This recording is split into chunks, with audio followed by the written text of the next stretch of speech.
मित्रों,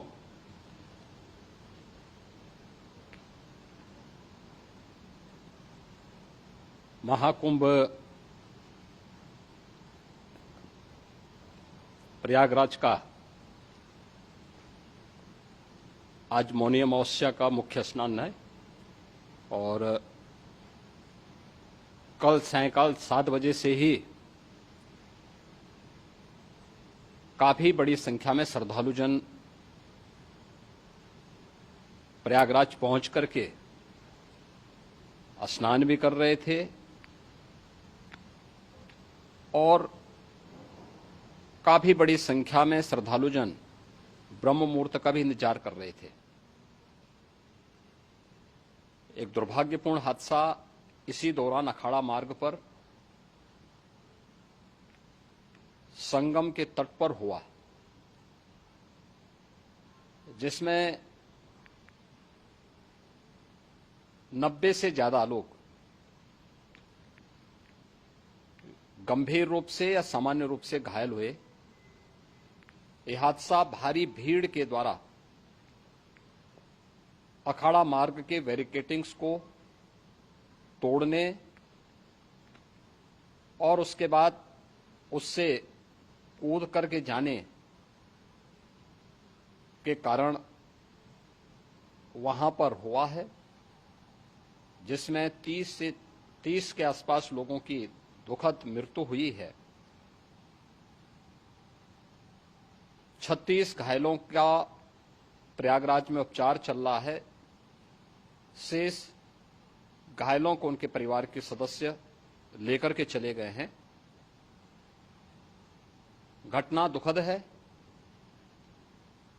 मर्माहत करने वाला है।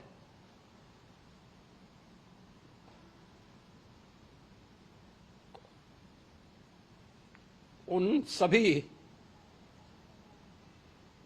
परिजनों के प्रति हमारी पूरी संवेदना है। हम लोग रात्रि से ही लगातार प्रशासन के संपर्क में हैं। मेला प्राधिकरण, पुलिस प्रशासन, एनडीआरएफ, एसडीआरएफ,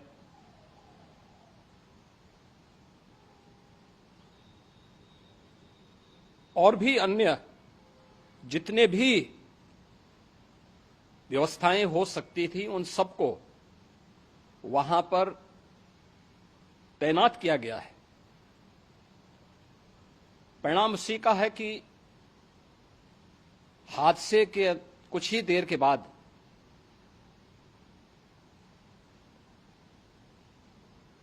राहत कार्य को ग्रीन कॉरिडोर बना करके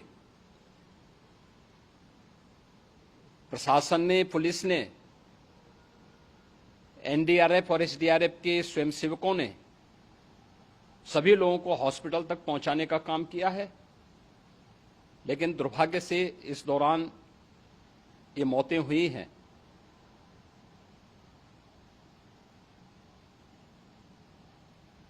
स्वाभाविक रूप से इन सब मुद्दों पर प्रश्न उठना स्वाभाविक भी है।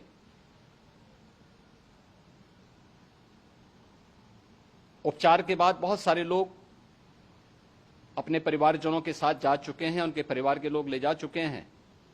जो बाकी बच्चे हैं उनका उपचार चल रहा है। उपचार के सारे इंतजाम वहां किए गए हैं।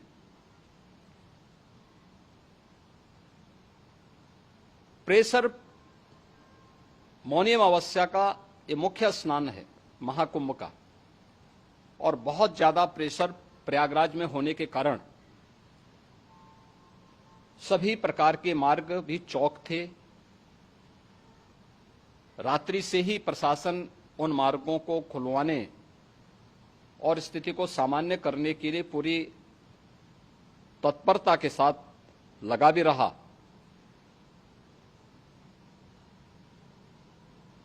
ये सभी घटनाओं के बाद, ये जो हादसा हुआ है, इस हादसा के बाद वहां पर अखाड़ों ने जो आज अमृत स्नान ब्रह्म मुहूर्त में 4 बजे से प्रारंभ होना था।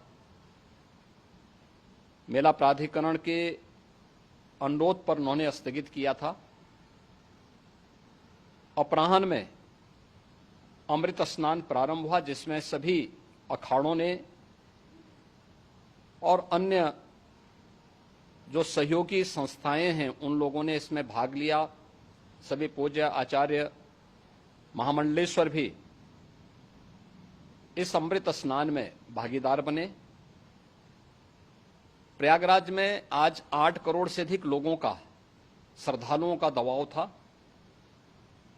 यद्यपि अगल बगल के जनपदों में मिर्जापुर, भदोई, प्रतापगढ़, फतेहपुर, कौशाम्बी, इन सभी जनपदों में भी होर्डिंग एरिया बना करके काफी बड़े पैमाने पर श्रद्धालुओं जनों को रोका गया था, जिन्हें अमृत स्नान संपन्न होने के बाद, जब सभी अखाड़े स्नान संपन्न कर चुके हैं, उसके बाद अब वहां से रिलीज किया गया है।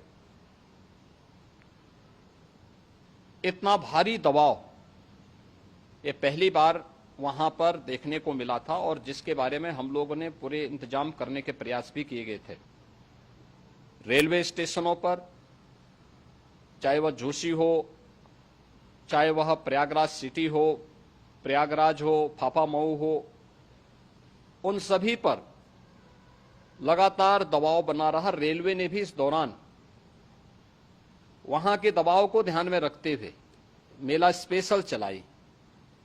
रूटीन और मेला स्पेशल को मिलाकर के लगभग 300 से अधिक ट्रेन रेलवे के द्वारा अब तक चलाई जा चुकी हैं, और जिससे श्रद्धालु जनों को उनके गंतव्य तक पहुंचाया जा सके। उत्तर प्रदेश परिवहन निगम ने भी अपनी 8000 से अधिक बसेज श्रद्धालु जनों को उनके गंतव्य तक पहुंचाने के लिए लगाया हुआ है, और जिससे उन सबको सुरक्षित उनके घरों तक पहुंचाया जा सके।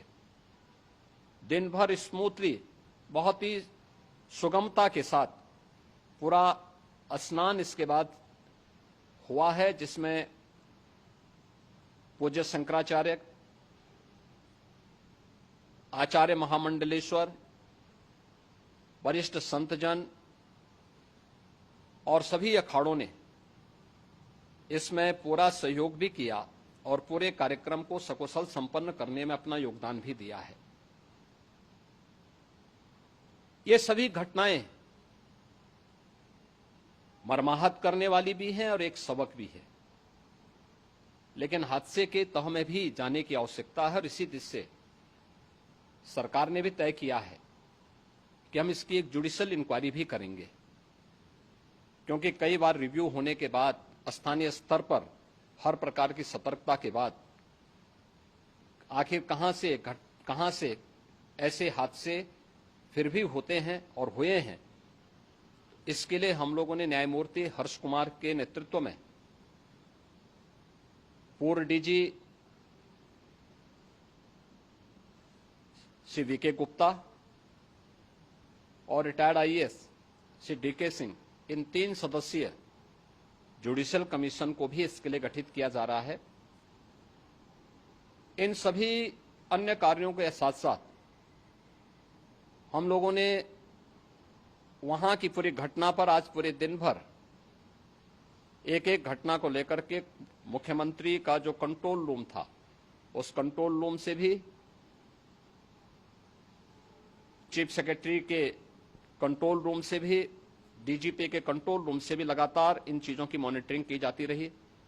दिन भर बैठक चली है और लगातार एक एक घटना को लेकर के वहां पर प्रशासन के साथ संवाद भी रहा है, विभिन्न अखाड़ों के साथ संवाद रहा है, अन्य संतों के साथ भी दिन भर हम लोग संवाद बनाते रहे हैं।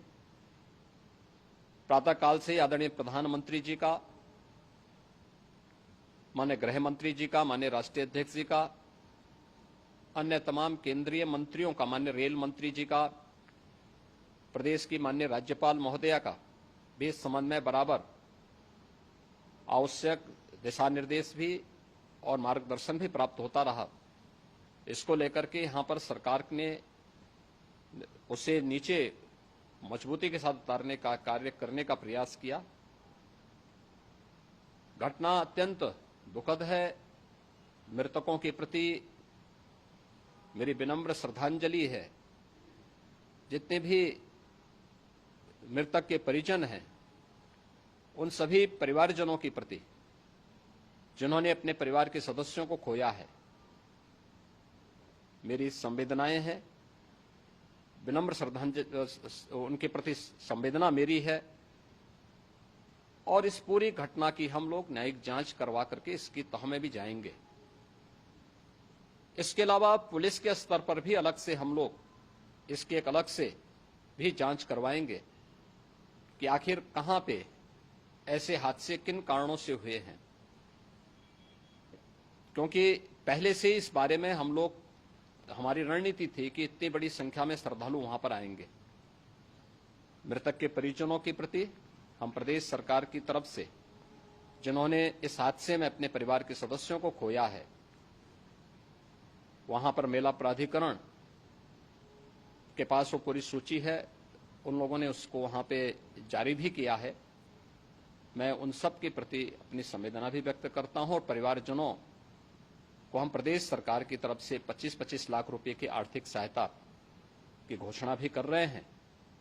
और न्यायिक आयोग इस पूरे मामले को देख करके एक समय सीमा के अंदर राज्य सरकार को अपनी रिपोर्ट देगा और इसमें आने वाले समय में या आने वाले स्नान के लिए भी हम और कैसे व्यवस्था को और सुदृढ़ किया जा सकता है, इसके बारे में भी कल मुख्य सचिव और डीजीपी स्वयं एक बार प्रयागराज जाकर के उन सभी मुद्दों को देखेंगे। आवश्यकता पड़ती है तो फिर इसमें, यद्यपि आज प्रदेश सरकार के तमाम वरिष्ठ अधिकारियों को हम लोगों ने अलग अलग स्थानों पर वहां लगाया गया था और वे सभी पूरी तत्परता के साथ, प्रमुख सचिव नगर विकास वहीं थे, पीडब्ल्यूडी के प्रमुख सचिव भी वहीं पे थे, पावर कारपोरेशन के चेयरमैन भी वहीं पे मौजूद थे, जिन एक एक मुद्दों पर वहां पर वे लोग लगातार निगाह रखे हुए थे। लेकिन दुर्भाग्यपूर्ण घटना और ये मर्माहत करने वाली घटना है। मैं सभी उन पुण्य आत्माओं के प्रति अपनी विनम्र श्रद्धांजलि अर्पित करता हूं।